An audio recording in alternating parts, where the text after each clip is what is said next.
கர்த்தராகிய இயேசு கிறிஸ்துவின் இனிய நாமத்தில் உங்கள் ஒவ்வொருவருக்கும் கிங் ஆஃப் குளோரி சபையின் அன்பின் வாழ்த்துக்கள்.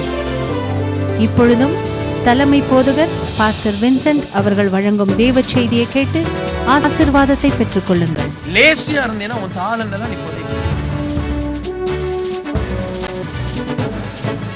நல்ல ஆண்டவரே, நாங்கள் உம்மை ஸ்தோத்திரிக்கிறோம். எங்களோடு நீர் பேசும் உடைய வார்த்தைகளை எங்களுக்கு தாரும். இயேசுவின் நாமத்தில் ஜெபிக்கிறேன் பிதாவே, ஆமென். இன்றைக்கு சில நல்ல காரியங்களை நாம் எப்படி கற்று இல்லாட்டால் பழகி வாழ்க்கையில் முன்னேறணும் அப்படிங்கிறதான சில விஷயங்களை இன்றைக்கு நாம் வேத வசனத்தினுடைய ஆதாரத்தின் மூலமாய் நம்ம கவனிக்க போகிறோம். நல்ல பழக்கங்கள் நம்முடைய லைஃப்பில் இருக்கணும். நல்ல காரியங்களை நாம் தொடர்ந்து பழகி கொண்டே இருக்கணும். ஸோ அதை நம்ம செய்யும் பொழுது தான் ஒரு வெற்றி உள்ள ஒரு ஆசீர்வாதமான ஒரு வாழ்க்கையை நம்ம வாழ முடியும். நிறைய பேர் நல்ல காரியங்களை செய்ய ஆரம்பிப்போம், விட்டுடுவோம். ஏன்னா எப்பவுமே நல்ல காரியங்களை பழகுவது கொஞ்சம் கஷ்டமாக இருக்கும். ஆனால் அது ரொம்ப ஆசீர்வாதமானது. தீய பழக்கங்கள் தானாக வந்துடுது.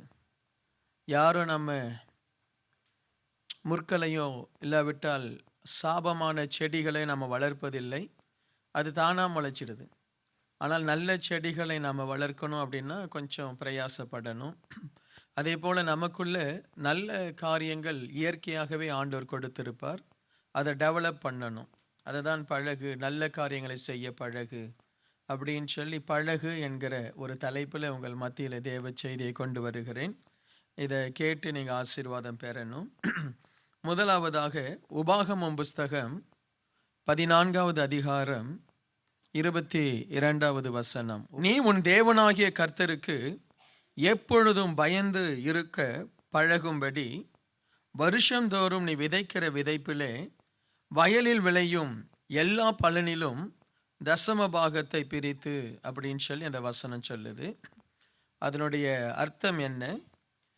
உன் தேவனாகிய கர்த்தருக்கு எப்பொழுதும் பயந்திருக்க பழகும்படி நாம் கடவுளுக்கு பயந்திருக்க பழகணும். அதுவும் நம்முடைய லைஃப்பில் ஒரு லைஃப் ஸ்டைலாக அது மாறணும். Price the Lord. தெய்வ பயம் என்பது நம்ம மனசில், நம்முடைய இருதயத்தின் ஆழத்தில் மிக ஆழமாக இருக்கணும். தெய்வ பயம் அப்படின்னு நம்ம சொல்கிறோம். ஆனால் அந்த தெய்வ பயத்தை பகுத்து ரொம்ப யோசிக்கணும். எதுலலாம் நான் தெய்வ பயமாக இருக்கணும். அதில் இந்த இடத்துல ஒரு வசனத்தை ஆண்டவர் சொல்கிறாரு, நீ விளைவிக்கிற உன்னுடைய விளைச்சல்ல எல்லாம் நீ தசம பாகத்தை கொடு, அப்பொழுது நீ தேவனுக்கு பயப்படுகிற என்கிற ஒரு பயம் உனக்கு இருக்கும். ஏன் இன்றைக்கு ஜனங்கள் தேவனுக்கு தசம பாகம் கொடுக்கறது இல்லை? ஏன்னா தெய்வ பயம் இல்லை. அதுதான் அதனுடைய அர்த்தம். தெய்வ பயம் இல்லை. தெய்வ பயம் இல்லாததுனால நாம் தசம பாகம் கொடுக்கறதில்லை. ஒருத்தர்கிட்ட கடன் வாங்கிட்டோம், அவங்களுக்கு நம்ம வட்டி கொடுக்கணும், பயந்து போய் என்ன செய்துடுறோம்? வட்டியை கொடுத்துடுறோம். ஏன்? கடன் வாங்கிட்டோம், அது ஒரு அவமானம். அந்த வட்டி பணத்தை அவன் கேட்டு நம்ம தரலை, இல்லாட்டா அந்த கடனை நம்ம தரலை அப்படின்னா அது ஒரு அவமானம், ஒரு பயம் இருக்குது. ஆனால் நிறைய தேவ பிள்ளைகளுக்கு அந்த பயம் இல்லை. நம்ம ஆண்டவருக்கு நாம் செய்ய வேண்டிய ஒரு கடமை. ஏனென்றால் என்ன காரணம் அப்படின்னா, ஆண்டவர் என்ன செய்தார்? யாக்கோப்பினுடைய 12 கோத்திரம், ரூபன் சேஷ்ட புத்திரன். அந்த ரூபனுக்கு 2 கோத்திரம் தரணும். 2 கோத்திரத்திற்குரிய ஆசீர்வாதத்தை ரூபனுக்கு தரணும். ஆனால் அவன் அந்த ஆசீர்வாதத்திற்கு அவன் தகுதியற்றவனாய் மாறினான். ஸோ அப்போ ஆண்டவர் என்ன செய்கிறாரு? ராகேலுடைய குழந்தைகளில் மூத்தவன் யோசேப்பு. ஸோ ஆகவே அந்த சேஷ்டபுத்திர பாகம் யோசேப்புக்கு போகிறது. ஆகவே தான் யோசேப்பின் குமாரர் 2 பேரும் மனேசா, எப்ராயிம் 2 கோத்திரமாய் மாறுறாங்க. சரியா? யாக்கோப்பினுடைய 10 பிள்ளைகள், அதில் 12 பிள்ளைகள், அதில் ஒரு கோத்திரத்தை ஆண்டவர் அந்த கோத்திரத்திலேருந்து பிரித்து எடுத்துட்டார். அது லேவி கோத்திரம். ஸோ இந்த இஸ்ரவேல் தேசத்தை ஆண்டவர் பங்கிட்ட பொழுது 12 தேசங்களாய் 12 கோத்திரங்களாய் ஆண்டவர் பங்கிட்டார். ஆனால் லேவி கோத்திரத்துக்கு ஆண்டவர் எந்த விதமான ஒரு இடத்தை ஆண்டவர் தரலை. அவங்களுக்குன்னு சொல்லி வயல்வெளி தரலை, அவங்களுக்குன்னு சொல்லி தோட்டங்கள் தரலை, துறவு தரலை, எதுவுமே தரலை. அவர்களுக்கு ஆண்டவர் என்ன செய்தார், ஒவ்வொரு கோத்திரத்திலும் சில பட்டணங்களை லேவியருக்கு கொடுங்க அப்படின்னு சொல்லிட்டார். ஒரு பட்டணம், குடி இருக்கிற பட்டணம். உங்களுக்கு இதெல்லாம் படிச்சிருக்கிறீங்களா? விளங்குதா நான் சொல்கிறது? இல்லை ஏற்கனவே தெரியுமா? எத்தனை பேருக்கு ஏற்கனவே தெரியும் நான் சொல்கிறது? நிறைய பேருக்கு தெரியல. ஓகே. அப்போது ஆண்டவர் என்ன செய்தார், அந்த லேவியர் கோத்திரத்துக்கு என்ன செய்தார், அவங்கள எல்லா இடத்துலையும் பிரித்தார். அவங்க ஒரே இடத்துல இல்லை. யூதா கோத்திரம்னா யூதா கோத்திரம் மட்டும் ஒரு இடத்துல இருக்கும். பென்யமீன் கோத்திரம்னா பென்யமீன் கோத்திரம் மட்டும் ஒரு இடத்துல இருக்கும். அவங்களுடைய தேசம் நீங்கள் புதிய ஏற்பாட்டில் பிரித்து பார்த்தீங்கன்னா அதில் தெரியும், பென்யமீன், யூதா, செபுலோன் அப்படின்னு சொல்லி அவங்களுக்கு இருக்கும். லேவி கோத்திரத்துக்கு அப்படி இல்லை. இந்த லேவி கோத்திரத்தை ஆண்டவர் என்ன செய்தார், ஒவ்வொரு கோத்திரத்திலும் கொஞ்சம் பட்டணங்கள் அவங்களுக்குன்னு சொல்லி பிரித்து கொடு. இந்த ஆசாரியர்களை ஆண்டவர் என்ன செய்தார்னு, அவங்கள தேவாலயம் இருக்கிற இடத்துல ஆண்டவர் அவங்கள வச்சுட்டார். ஆசாரியர்கள் தேவாலயம் இருக்கிற இடத்துல இருக்கிறாங்க. சில ஆசாரியர்கள் எங்கேயாவது இருப்பாங்க. சரி, அது ரொம்ப விவரமாக நான் போக முடியாது, டீட்டெயில் இல்லை. சரி, ஆனால் இந்த லேவி கோத்திரம் மாத்திரம் எல்லா பகுதிகளிலும் படர்ந்து இருந்தாங்க. இந்த லேவி கோத்திரத்துக்கு ஆகாரம் விளைச்சல் கிடையாது. இந்த லேவி கோத்திரத்துக்கு சாப்பாடு கிடையாது, தானியம் கிடையாது, ஆடு மாடு இருந்தது, அவ்வளவுதான். மற்றபடி இவங்க போய் தோட்டத்தில் வேலை செய்ய மாட்டாங்க. இவங்க ஆங்காங்கே இருக்கக்கூடிய தேவனுடைய அந்த ஜப ஆலயம் இருக்குது. அந்த ஜப ஆலயத்தில் இருப்பாங்க, வேலை செய்வாங்க. சிலர் அந்த எருசலேமில் இருக்கக்கூடிய அந்த ஆலயத்தில் போய் அங்கே வேலை செய்வாங்க. இவங்க எல்லாருமே ஊழியக்காரர்கள். ஸோ இவங்களை போஷிக்கிறது தான் இஸ்ரவேலுடைய 12 கோத்திரத்தினுடைய கடமை. அப்போ இவங்க யாராவது இந்த ஜனங்களுக்கு தேவையான ஆகாரத்தையோ தேவையான அந்த தசம பாகத்தையோ தரலைன்னா இந்த கோத்திரம் செத்து போகும். இந்த கோத்திரம் என்ன செய்யும், செத்துடும், பரதேசி ஆயிடுவாங்க, அனாதை ஆயிடுவாங்க, அவங்க குடும்பம் செழிக்காமல் போயிடும். அப்போ ஆண்டவர் என்ன செய்கிறாரு, தசம பாகத்தை ஒரு முக்கியப்படுத்துகிறார். நீ தேவனுக்கு பயந்தால் என்ன செய், என்னுடைய லேவியர்கள் போஷிக்கப்படணும். ஆகவே உனக்கு தெய்வ பயம் இருந்தால் உனக்கு 10 இன்னும் 100 மூட்டை உனக்கு கோதுமை வந்ததுன்னா 10 மூட்டை கோதுமை லேவியருக்காக எடுத்து வை. வழங்குதா? ஸோ இதை உன்னுடைய முடிஞ்சா நான் செய்வேன், முடியாட்டா நான் அப்படி இல்லை. இஸ்ரவேல் ஜனங்களுக்கு அப்படி இல்லை, அதை கட்டாயமாய் செய்யணும் அப்படின்னு ஆண்டவர் வச்சார். ஆகவே என்ன செய்கிறார் ஆண்டவர், நீ உன் தேவனுக்கு பயந்திருக்கும்படி பழகும்படி வருஷந்தோறும் உன் விதைக்கிற விதைப்பிலே வயலில் விளையும் எல்லா பலனிலும் தசம பாகத்தை பிரித்து லேவியருக்கு கொடுத்துடு. ஸோ அதை இன்றைக்கு புதிய ஏற்பாட்டு, அதனால லேவியர்கள் ஆசீர்வாதமாக இருந்தாங்க. லேவியர்களுக்கு பஞ்சம் வராதபடி ஆண்டவர் காப்பாற்றினார். இன்றைக்கு நம்ம புதிய ஏற்பாட்டில் என்ன செய்கிறோம், அதை தான் நம்ம சபைகளில் நம்ம கேட்குறோம். சபைகளில் விசுவாசிகளுடைய ஒரு கடமை, நீ தேவனுக்கு பயந்த ஒரு விசுவாசியாக இருந்தால் நீ என்ன செய்யணும், ஆண்டவருக்கென்று இந்த தசம பாகத்தை கொடுக்கணும். உனக்கும் ஆண்டவருக்கும், இல்லாட்டா உனக்கும் உன்னுடைய பிரச்சனைகளுக்கும் ஆண்டவருக்கும் உனக்கும் உள்ள கணக்கு அது. சரியா? நீ கொடுக்காதது உனக்கும் ஆண்டவருக்கும் உள்ள ஒரு கணக்கு. ஆனால் இதுதான் நாம் செய்ய வேண்டிய நடைமுறை காரியம். இப்படி நாம் ஆண்டவருக்கென்று நாம் சரியான தசம பாகத்தை கொடுக்கும் பொழுது சபை அதிகமான ஊழியத்தை செய்யலாம். என்ன? சபை அதிகமான ஊழியத்தை செய்யலாம். சபையில் இன்னும் தேவைகள் சந்திக்கப்படலாம். இப்போ நம்முடைய சபையில் நம்ம ஒரு ஊழியம் செய்கிற ஒரு சபை. நம்ம சபை ஒரு சாதாரணமாக ஏதோ ஒரு இடத்துல ஒரு ஆராதித்தோம், ஒரு ஞாயிற்றுக்கிழமை காணிக்க வந்துச்சுது, அதை வச்சு ஏதோ வாழ்ந்துட்டு போகிற அப்படி சபை அல்ல. இந்த சபை தரிசனம் உள்ள ஒரு சபை. நம்ம we are reaching the people. உங்களுக்கு தெரியாது எத்தனை ஆயிரங்கள் நம்முடைய டிவியின் மூலமாக ரட்சிக்கப்பட்டதும் நமக்கு தெரியாது. நம்ம யூடியூப் மூலமாக எத்தனை ஆயிரங்கள் எத்தனை லட்சங்கள் ரட்சிக்கப்பட்டதும் நமக்கு தெரியாது. சரியா? நம்ம சுவிசேஷத்தை அறிவிக்கிறோம், நாம் ஊழியக்காரர்களை தாங்குகிறோம். ஒவ்வொரு மாதமும் இந்தியாவில் நம்ம ஒரு 25 ஊழியக்காரங்கள் பக்கம் நம்ம தாங்கிட்டு இருக்கிறோம். இப்போ மலேசியாவில் ஊழியர்களை தாங்க போகிறோம். என்ன? அதே மாதிரி பல இடங்களில் சபைகளை 3 இடத்துல சபை ஆரம்பிச்சிருக்கிறோம். 3 இடத்திற்கும் தேவைகள் அதிகம். ஸோ அப்போ நம்ம வந்து இன்னும் பெரிய காரியம் செய்யணும் அப்படின்னா இந்த சபை வந்து கொடுக்கிற சபையாய் தான் இருக்கணும். நம்ம எப்பொழுது நம்ம ஆண்டவருக்கு கொடுக்கறத நிறுத்துகிறோமோ அப்பொழுதே ஊழியம் நிறுத்தப்படும். இதை வந்து நம்ம ரொம்ப அழகாக நம்ம புரிஞ்சு கொள்ளணும்.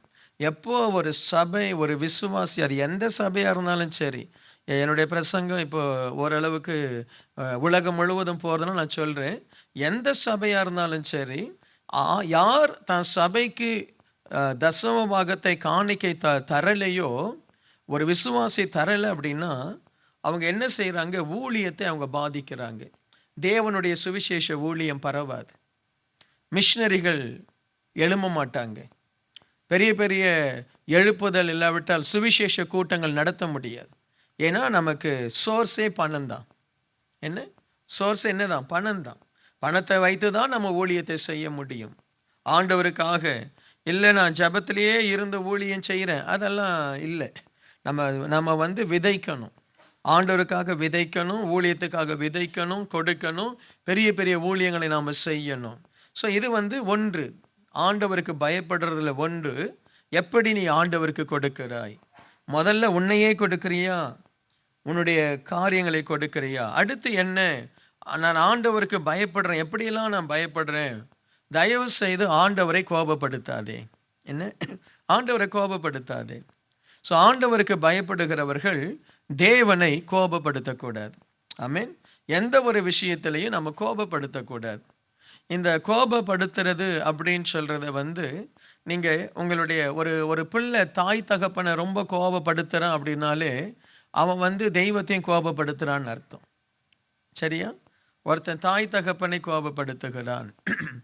இப்போ நம்ம ஒரு மனைவி புருஷனை ரொம்ப கோபப்படுத்துகிறா, ரொம்ப எரிச்சலை உண்டாக்குகிறா, இல்லாட்டா ஒரு புருஷன் மனைவிக்கு ரொம்ப கோபப்படுத்துகிறான், ரொம்ப எரிச்சலை கொண்டு வருகிறான்.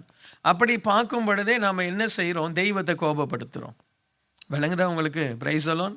ஸோ அப்போ நம்முடைய லைஃப்பில் கோபப்படுத்துகிற ஒரு கேரக்டர் நமக்கு இருக்கக்கூடாது.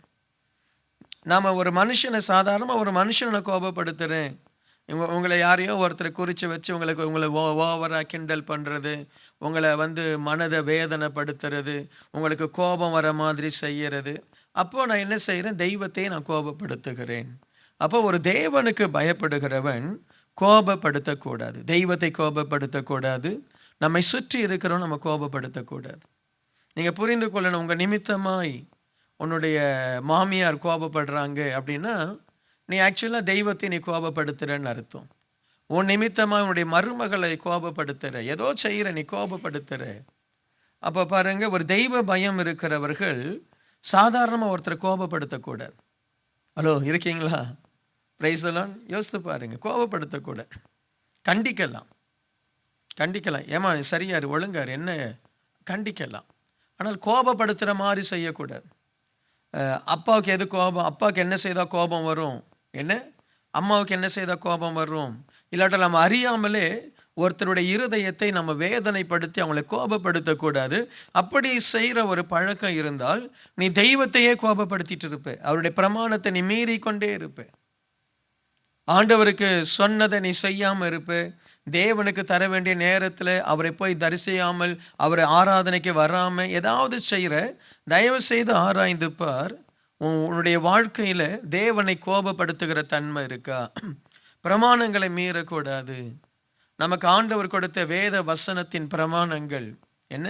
அன்பாரு, யார் மேலேயும் எரிச்சலாக இருக்காது, யாரையும் சபிக்காது, நல்ல அந்த பிரமாணங்களுக்குள்ளே இருங்க. அப்பொழுது நாம் தேவனுக்கு பயந்திருக்கிறோம் என்ற அர்த்தம். மாயமாலம் செய்யக்கூடாது. ஆண்டவருக்கு அது பிடிக்காது, மாயமாலமாக இருக்கிறது. மாயமாலமாக பழகக்கூடாது. ஏன்னா நிறைய பேர் அந்த மாயமாலத்தை ரொம்ப பிரயோஜனப்படுத்துவாங்க. நமக்கு அவங்கள பிடிக்காது, ஆனால் அவங்கள பிடிக்கிற மாதிரி நம்ம பழகுவோம், ஆனால் பின்னாடி போய் வேற ஏதோ செய்வோம். ஸோ ஆண்டவர் மாயமாலத்தை வெறுக்கிறாருன்னு. இதெல்லாம் தேவனுக்கு பிரியமில்லாதது. மேட்டிமை, பெருமை, பொறாமை, இதெல்லாம் நீங்கள் உனக்குள்ளே இருந்தால் நீ தேவனுக்கு பயந்து நடக்கிற ஒரு மனிதன் அல்ல. உனக்குள்ள ஒரு மேட்டிமை இருக்குது, ஒரு பொறாமை இருக்குது. ஆண்டவர் விரும்புகிற மிகப்பெரிய பாவம் என்று நான் கருதுவது மேட்டிமை. யாருடைய உள்ளத்தில் மேட்டிமை இருக்கோ அவங்க தேவனுக்கு பயந்தவர்கள் அல்லவே அல்ல. நமக்கு மேட்டிமையும் இருக்கக்கூடாது, பொறாமையும் இருக்கக்கூடாது, பேராசையும் இருக்கக்கூடாது. ஸோ நீங்களே அதில் போய் உங்களை கவனிங்க, தெய்வ பயத்தில் பழகுங்க. ஆராதனை, ஊழியம், காணிக்கை இதெல்லாம் தேவனுக்கு உகந்த மாதிரி நம்ம செய்கிறோமா, பழகுங்க. ஒரு என்னுடைய பிரசங்கத்தை நீங்கள் கேட்கும் பொழுது சில நேரத்தில் உங்களுக்கு கொஞ்சம் கஷ்டமாக இருக்கலாம். போய் வேதத்தை வச்சு திறந்து பார்த்து பாஸ்டர் சொல்கிறது கரெக்டாக தப்பா நீங்களே ஆராய்ச்சி செய்யுங்க. நீங்களே ஆராய்ச்சி செய்யுங்க. இப்போ நான் இந்த தசம பாகத்தை குறித்து பேசுகிறேன்னா போய் தயவுசெய்து வேதத்தை திறந்து தசம பாகத்தை குறித்து படிங்க. கோபத்தை குறித்து பேசுகிறேன்னா தயவுசெய்து வேதத்தை திறந்து கோபத்தினால் வருகிற சாபத்தை போய் வாசிங்க. ஜஸ்ட் கண்டுபிடிங்க. இப்போல்லாம் நான் உங்களுக்கு ஐஃபோன் எல்லாம் இருக்குது, ஃபோன்லேயே உங்களுக்கு நிறைய வசனங்கள், நிறைய பைபிள் இருக்குது. அதில் சர்ச்சுன்னு போட்டு அதில் பொறாமைன்னு போடுங்களேன், என்னென்ன வசனம் வருதோ அதெல்லாம் வாசித்து பாருங்களேன். அப்போது ஒரு தேவ பிள்ளை தன்னை தயவு செய்து எனக்குள் தெய்வ பயம் இருக்கா செக் பண்ணிகிட்டே இருக்கணும். ஒருத்தர்கிட்ட நம்ம பேசும் பொழுது கொஞ்ச நேரம் தேவையில்லாத வார்த்தைகளை பேசும் பொழுதே மனசில் ஒரு விதமாய் ஆவியானவருடைய ஒரு உணர்த்துதல் இருக்கணும். தெய்வ பயம் ஆவிக்குரிய வாழ்க்கையில், உலக வாழ்க்கையில் எல்லாவற்றுக்கும் ரொம்ப சிறந்தது. பயம் இல்லாமல் வாழ்கிறவர்கள் சடுதியில் அவர்கள் ஆபத்தை சந்திப்பார்கள். ஒரு வண்டியை ஓட்டுறோம், நீ திறமசாலி தான், ஆனாலும் ஒரு பயபக்தியோடு நீ வண்டி ஓட்டினா நீ காலமெல்லாம் நீ நல்லா வண்டி ஓட்டுவேன். நீ திறமசாலி தான், ஆனால் ஒரு பயம் இல்லாமல் ஃபோனை கையில் வச்சுக்கிட்டு அப்படியே டர்ன் பண்ணுற, அதுக்கப்புறம் பார்த்தீங்கன்னா லாரிக்கு அடியில் இருப்பேன். ஸோ அப்போ நம்ம ஒரு பயபக்தி, எதுலேயுமே ஒரு பயபக்தி இருந்தால் நாம் நல்லா இருப்போம். பிரைஸ் தி லார்ட், நல்லா இருப்போம். அடுத்து ஆண்டவருடைய வசனம் சொல்லுகிறது, 2 சாமுவேல் 22வது அதிகாரம் வசனம் 35 முதல்ல வாசிக்கிறேன். வெண்கல வில்லும் என் புயங்களால் வளையும்படி என் கைகளை யுத்தத்திற்கு பழக்குவிக்கிறீர். வெண்கல வில்லும் என்ன செய்தான்? அவருடைய புயங்களால் வளையும்படி. உம்மாலே நான் ஒரு சேனைக்குள் பாய்வேன், என் தேவனாலே ஒரு மதிலை தாண்டுவேன். உம்மாலே நான் ஒரு சேனைக்குள் பாய்வேன், என் தேவனாலே மதிலை தாண்டுவேன். இப்போ நீங்கள் போய் வெண்கல வில்ல வளைக்க வேண்டிய அவசியம் இல்லை. வெண்கல வில்ல நான் வளைக்கணும்னு சொல்லி அந்த காலத்தில் அவங்களுக்கு தேவைப்பட்டது. பொதுவாய் வில்லு மரத்தினால் இல்லாட்டால் பெரம்பினால் செய்யப்படும் நான் நினைக்கிறேன். அதை வச்சு இழுத்து விட்டாங்கன்னா அது போகும், ஒரு 100 அடிக்கோ 200 அடிக்கோ அது போகும். ஆனால் வெண்கலத்தில் தாவீது வில்லு செய்திருக்கிறார். அதை செய்து அதை போட்டு இழுத்து இருக்கிறாரு, அது வளையுது. அந்த அளவுக்கு அவர் ஸ்ட்ராங்காக இருந்து என்ன செய்திருக்கிறாரு, ஒரு 1 கிலோமீட்டர் தூரத்தில் இருந்து வரும்பொழுதே அந்த வில்லை பயன்படுத்தி இருப்பாரோ என்னவோ தெரியல. ஸோ அவருக்கு நல்ல தன்னை பயிற்றுவித்து கொள்கிறார். அந்த நாட்களில் யுத்தம், அந்த நாட்களில் ஒரு ராஜா சிறந்தவனாக இருக்கணும் அப்படின்னா அவனுடைய போர் சேவகர்கள், அவனுடைய யுத்தம், ஒரு தலைவன், ஒரு குரூப் அவன் லீட் பண்ணணும் அப்படின்னா அவன் யுத்தத்தில் வல்லவனாக இருக்கணும். அப்போ தான் ஜனங்க அவனை பின்பற்றுவாங்க. இன்றைக்கு உன்னுடைய லைஃப்பில் நீ ஒரு சேனைக்குள் பாயணும், நீ உன்னை ஆசீர்வாதமாய் மாற்றணும் அப்படின்னா தயவு செய்து இந்த நாட்களில் நம்ம எப்படிப்பட்ட காரியங்களை பழகணும்னு சொல்லி அறிந்து உன்னுடைய முன்னேற்றத்திற்காக பிரயாசப்படு. லேர்ன் நியூ ஸ்கில்ஸ், அதுதான் நம்முடைய வில்லை வளைப்பதற்கு அடையாளம். நியூ ஸ்கில்ஸை அறிந்து கொள். ஏதாவது ஒரு பர்டிகுலர் ஸ்கில்ல ஸ்பெஷலைஸ்டாக மாறு. நீ தான் ஒரு ஸ்பெஷல் பர்சன் அப்படின்னு சொல்லி ஒரு தம்பிக்கிட்ட பேசிகிட்டு இருந்தேன் பாருங்க. அவர் சாதாரணமான ஒரு வேலைக்கு வந்திருக்கிறாரு. $500 $600 சம்பளம் வாங்கிட்டு இருந்தார். அதுக்கப்புறம் ஒரு பர்டிகுலர் லைனில் அவர் போயிருக்கிறார் பாருங்க. அவருக்கு சேட்டிலைட்டில் இங்கேருந்து சேட்டிலைட் கண்ட்ரோல் தர்ற அந்த லைன் தெரியும், ஒர்க் பண்ணியிருக்கிறாரு. இந்த ஸ்டார் அந்த மாதிரி கம்பெனியில் அந்த வீடியோ அந்த மெக்கானிசம் எல்லாம் ஏதோ படிச்சிருக்கிறாரு. இப்போது அவர் ஒரு கம்பெனியில் தான் வேலை செய்துட்டு இருக்கிறாரு. அவரை மற்ற கம்பெனி ஆட்கள் தேடுறாங்க. தேடி அவர் நீ என் கம்பெனியில் வேலை செய், உனக்கு சம்பளம் கொடுக்குறேன்னு சொல்லி அவருக்கு அதிகமான சம்பளத்தை கொடுத்து, ஏன்னா அவர் இஸ் ஏ ஸ்பெஷல் பர்சன். ஒரு அவரை மாதிரி நாலேஜ் உள்ள ஆட்கள் இல்லை. இப்போ சொல்கிறார் இன்னொரு கம்பெனியில் என்ன தேடுறாங்க, இன்னும் அதிகமான சம்பளம் தர. அவர் எந்த கம்பெனிக்கும் இன்டர்வியூ போடலை, எந்த கம்பெனிக்கும் அவர் இமெயில் அனுப்பலை. பட் அவரை குறித்து விசாரிக்கிறாங்க. ஸோ இந்த கம்பெனியில் இந்த பர்டிகுலர் ஜாப்பை யார் பண்ணுறது, இந்த பர்டிகுலர் டெக்னாலஜி யாருக்கு தெரியுது பாருங்கள். ஒரு தேவ பிள்ளை அப்படி தான் இருக்கணும். ப்ரைஸ் எல்லாம் நம்ம அதுதான் வில்லை வளைப்பது. ஒரு பர்டிகுலர் லைனில் ஈ பிகம் எக்ஸ்ட்ரா ஒரு ஸ்பெஷலிஸ்ட். அவரை மாதிரி ஆள் சிங்கப்பூரில் இல்லை. அவர் தான் நமக்கு வேணும். யோசித்து பாருங்கன்னு, அவர் தான் நமக்கு வேணும். ஸோ அப்படி நாம் நம்முடைய லைஃப்பில் ஒரு எக்ஸ்ட்ராடினரி பர்சனாக நம்ம மாறுவதற்கு நம்ம பழகணும். அது ஈஸியாக வருமா? படிக்கணும். எந்த லைனில் என்ன செய்தால் நாம் பெரிய ஆளாக வர முடியும், அதற்காக நேரத்தை ஒதுக்கணும். நாம் அதை செய்யறதில்ல. நம்ம என்ன செய்கிறோம்? நல்லா ஜெபம் பண்ணால் கர்த்தர் என்னை உயர்த்திடுவார். தாவீது சொல்கிறாரு, நான் ஜெபமும் பண்ண வெண்கல வில்லை என்ன செய்தேன், என்னுடைய கரங்களினால் வளைப்பதற்கு ப்ராக்டிஸ் பண்ண, என்னுடைய விரல்களை யுத்தத்திற்கு நான் என்ன செய்தேன், பழக்குவித்தேன். ஸோ உன்னை நீ எதில் பழக்குவித்து கொள்கிறாய்? அவ்வளோதான். எல்லாரும் ஏதோ படித்தோம், ஏதோ ஒரு வேலை கிடைக்கிது, மாதம் ஒரு சம்பளம் வருது, அது போதாது. நீ அடுத்த லெவலுக்கு போவதற்கு என்ன செய்யணும்? உன்னை பயிற்றுவித்துக்கொள். அதே மாதிரி நான் ஒரு சேனைக்குள் பாய்வேன். ஒரு சேனை என்பது இன்னைக்கு பிஸ்னஸ் வேர்ல்டு, அதுதான் ஒரு சேனை. இல்லாட்டா நீ ஒரு சேனைக்குள் நீ பாயிற அப்படின்னும் பொழுது எத்தனையோ பேர் எவ்வளோ ஞானத்தோடு பிஸ்னஸ் பண்ணிட்டு இருக்கிறாங்க. சில தொழில் ஆசீர்வாதமாக மாறுது, சில தொழில். இங்கே எத்தனையோ கடைகள் வந்தது போயிடும். ஆரம்பிப்பாங்க, ஒன்றும் இல்லாமல் போயிடும். அந்த பக்கத்தில் ஒரு ஷாப் இருக்குது முன்னாடி, ஏதோ ஒரு இங்கே பக்கத்தில் நம்ம பக்கத்து பில்டிங்கில், அதில் 3 மாதத்துக்கு ஒரு முறை அந்த ஓனர் சேஞ்ச் ஆகிட்டே இருப்பார். இன்னும் இப்போ ஏதோ திரும்ப ரெண்ட்டுக்கு போட்டிருக்கிறாங்க, நிற்கலை. ஆனால் அதே நமக்கு முன்னாடி ஒரு ஷாப் இருக்குது, நிற்குது. என்ன எத்தனையோ வருஷம் நாங்கள் வந்த நாள்லேருந்து இருக்குது, சர்ச்சு வந்த நாள்லேருந்து அந்த கடை இருக்குது, இன்னும் இருக்குது. இப்போ பக்கத்தில் இன்னொன்று ஆரம்பித்தாங்க, ரன் ஆகிட்டுருக்கு. ஏன்? they know how to deal with அவங்களுடைய என்ன சொல்கிறது, அவங்களுடைய அந்த காம்படிஷனை எப்படி வின் பண்ணணும்னு தெரியுது. அதுதான் சேனை. இன்றைக்கி நீங்கள் ஆண்டோடைய சமூகத்தில் உன் வேலை இடத்துல ரிட்ரென்ச் ஆகிட்டே இருக்கிறாங்க. நீ ரிட்ரென்ச் ஆகக்கூடாதுன்னா உனக்கு அந்த திறமை இருக்கணும். சேனை. நீ உன்னுடைய யுத்தத்தில் நீ ஜெயிக்கணும். 10 பேர் எடுக்கிறாங்க, 10 பேரில் 5 பேரை நாம் ரிட்ரென்ச் பண்ணணும் அப்படின்னும் பொழுது நீ டாப் பர்சனாக இருக்கணும். இவனை கையே வைக்க முடியாது. இவன் போனால் நம்ம கம்பெனிக்கு லாஸ். விளங்குதா? Price alone. ஸோ நீ ஒரு பிஸ்னஸ் எடுக்கிறியா, யோசிக்கணும்.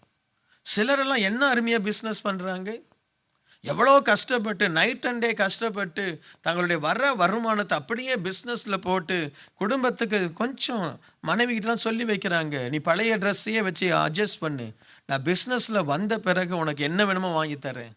என்ன? ஸோ அந்த சேனையில் பாயணும். இன்றைக்கு நம்முடைய சபையில் அந்த மாதிரி சேனைகள் உருவாக்கணும்.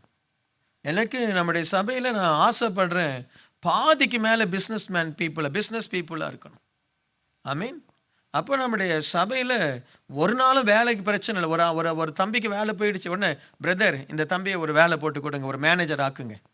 என்ன? இந்த தம்பிக்கு ஒரு எலக்ட்ரிஷியன் வேலையை போட்டு கொடுங்க. ஏன்? சேனையாய் மாறணும். ஐ மீன், சேனைக்குள் பாயணும். இன்னைக்கு அந்த நாலேஜ் நமக்கு இல்லை. உட்காந்து ஜபம் மட்டும் பண்ணுறோம், மைண்டு திங்க் பண்ணலை. எவ்வளோ நாளைக்கு நீ வேலை செய்ய முடியும்? சேர்த்து வைக்கணும். ஊருக்கு 5 வருஷத்துக்கு போகாத, பரவாயில்ல. என்ன? போகாத, சேர்த்து வை. வாங்குற பணத்தெல்லாம் ஊருக்கு அனுப்பிடுறையா, பெரிய பிரச்சனை. உடனே இந்தியா ரூபா கொஞ்சம் டவுன் ஆச்சு தானே போட, உடனே அனுப்பிடுறேன். எங்கே கையில் சல்லி காசு வைக்கிறது இல்லை, எல்லாத்தையும் எங்கே இந்தியாவில் போட்டு வைக்கிறேன். கொஞ்சம் சேர்த்து வை. ஒரு 100,000 200,000 சேர்த்து வை. நீங்கள்லாம் 100ஆன்றீங்க. சேர்த்து வைக்கணும். என்ன? சேர்த்து வச்சு அதை வச்சு ஒரு பிஸ்னஸ் ஆரம்பிக்கணும்.